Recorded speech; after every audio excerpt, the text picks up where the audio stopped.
Welcome back to Open Line. Glad you are with us tonight. We are one night away from the final presidential debate. And so tonight we're just having a discussion with people on both sides, and a good, respectful discussion. I appreciate that. We have State Senator Jack Johnson. He's a Republican from Franklin, who supports President Trump. State Representative Jason Powell, Democrat from Nashville, supports Vice President Biden. And I feel like we kind of laid things out at the beginning. Now we're going to take calls. And so let's begin with calls here. Hello, Ann? Yes. Go right ahead. What's on your mind? At the very beginning, we were getting our information from a panel of people, and it was originally Dr. Burke. And from Dr. Burke, we went to Dr. Fauci. And they both, and the panel of people, told us that the information was changing on a daily basis, and to stay tuned because the information changed daily, if not hourly. So the information on masks changed, and the information that got put out in the media changed. And unfortunately, it changed to injecting of bleach and all kinds of crazy things. And that has continued. And Donald, should he show up tomorrow, will probably remain unchanged. And that's what's scary. And that's why we don't need 4 more years of Donald, because over the last 6 months, his behavior has gotten more and more erratic and uncontrollable. And that is what we don't need. We need someone who's going to be very level-headed and focused. All right, Ann, thank you. All right, I'm going to let them comment on that. I appreciate your call. All right, so she's talking about the first part of our conversation where we were talking about COVID. Senator Johnson, you said, at one point they said masks weren't important. Now that changed. I'm interested in what she's saying. I think she is saying, obviously she's opposed to President Trump, but she's saying his behavior has become more erratic, and he's a little more combustible. The other day he was cussing on television. Do you want your kids to see some of the stuff, his behavior? That is one of the criticisms. Obviously she's opposed to Trump, but that's a criticism of him. What do you say to her criticism?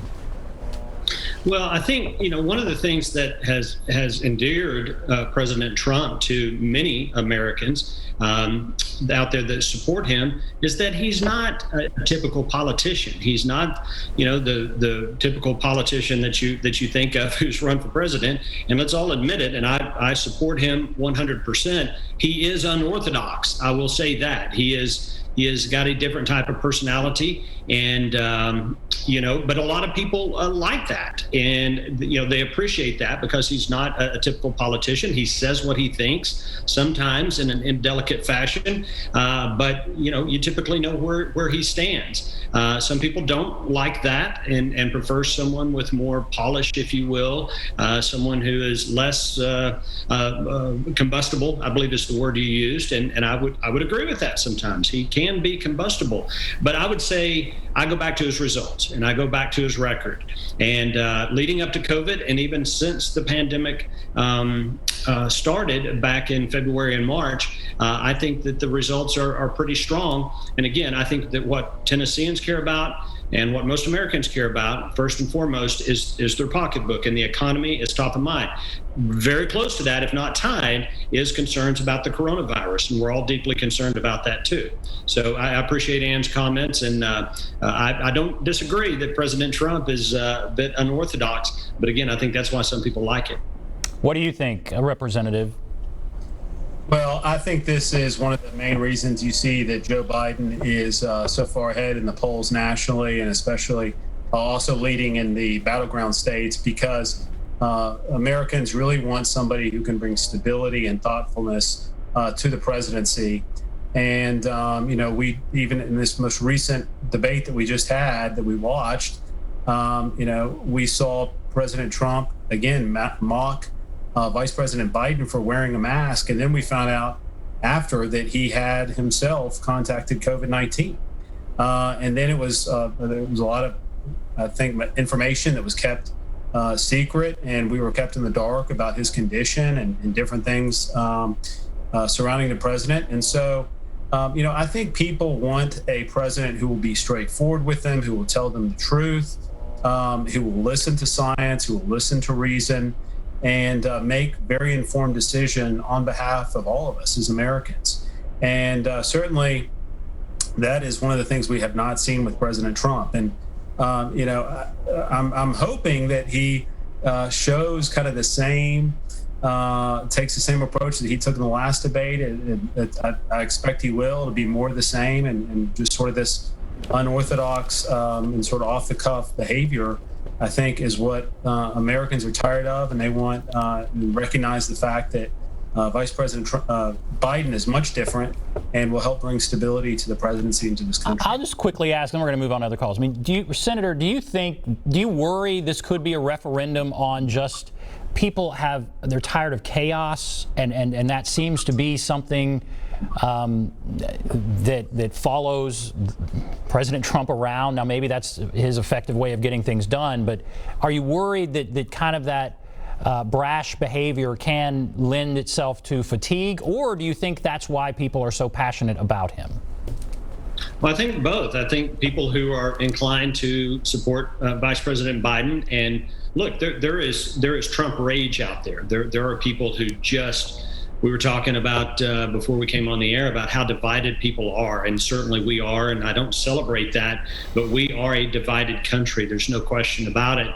And again, traveling across Tennessee, I see more passion and enthusiasm for President Trump than I've seen for any presidential candidate in my adult lifetime. I mean, it's palpable, the amount of support. But I'm also aware that there are many people out there, including right here in Tennessee, who just absolutely can't stand the guy.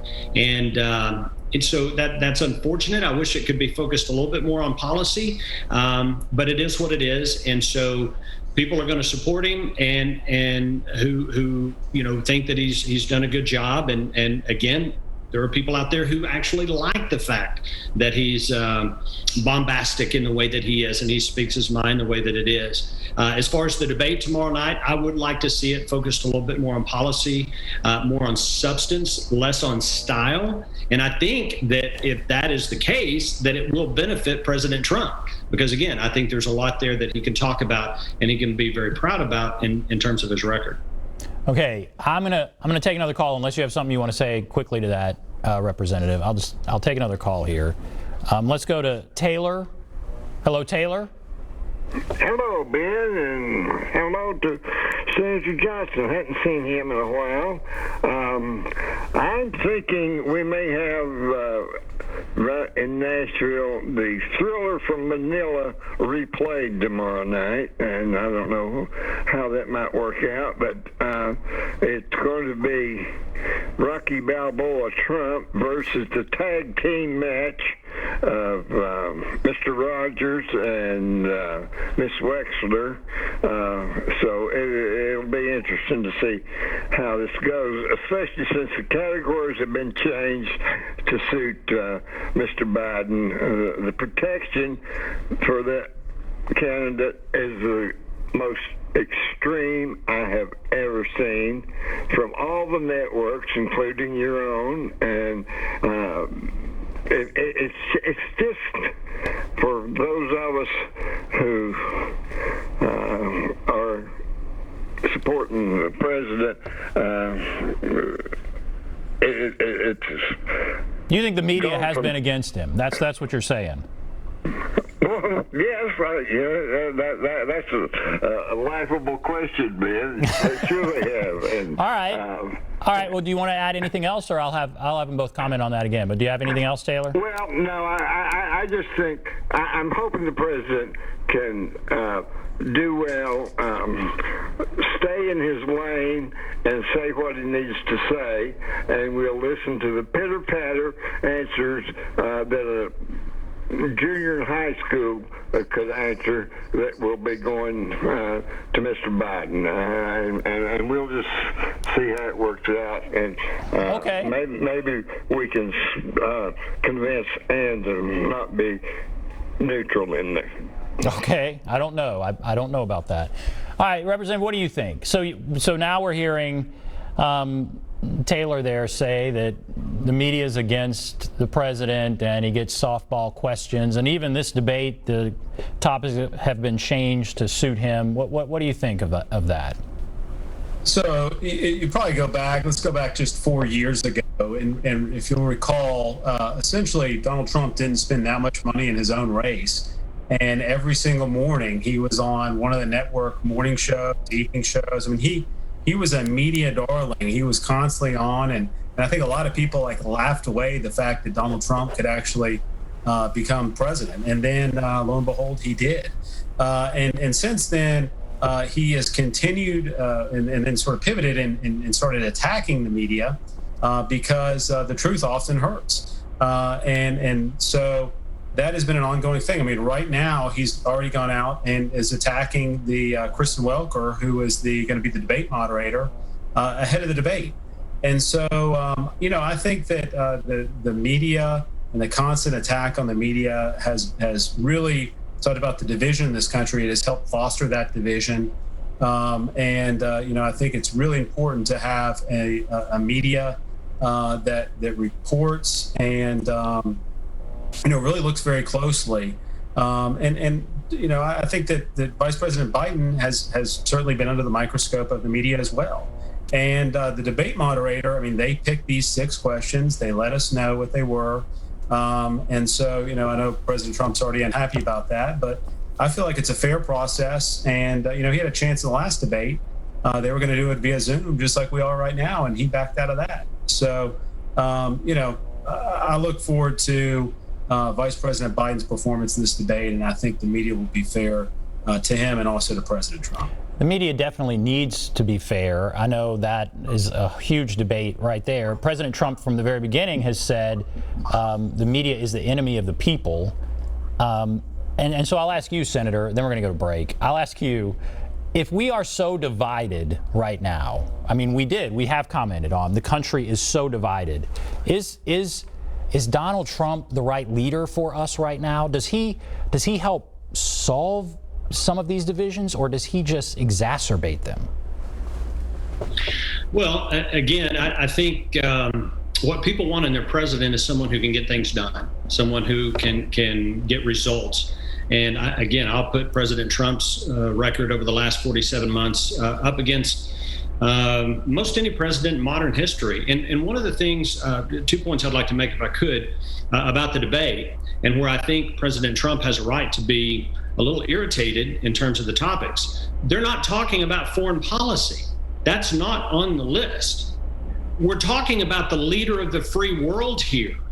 And President Trump's record on foreign policy, I think, is incredibly strong, whether it's standing up to China and trade deals there, rewriting the North American Free Trade Agreement, the Middle East peace agreement that was just signed. I mean, literally something that presidents have been trying to get accomplished for decades. And President Trump is getting that done. And we're not going to talk about that in the debate. And relative to the moderators, need I remind everyone that the moderator who was supposed to moderate the last debate got suspended from C-SPAN for I believe, tweeting things that were, inappropriately critical of President Trump, and then lied and said that his account had gotten hacked. So I think there's some meat on the bone there when we talk about some unfairness in the media, or at least relative to people who are set to moderate a debate. Okay. All right, we're going to take a break. Then more calls, I promise. Take a break. Be back right after this.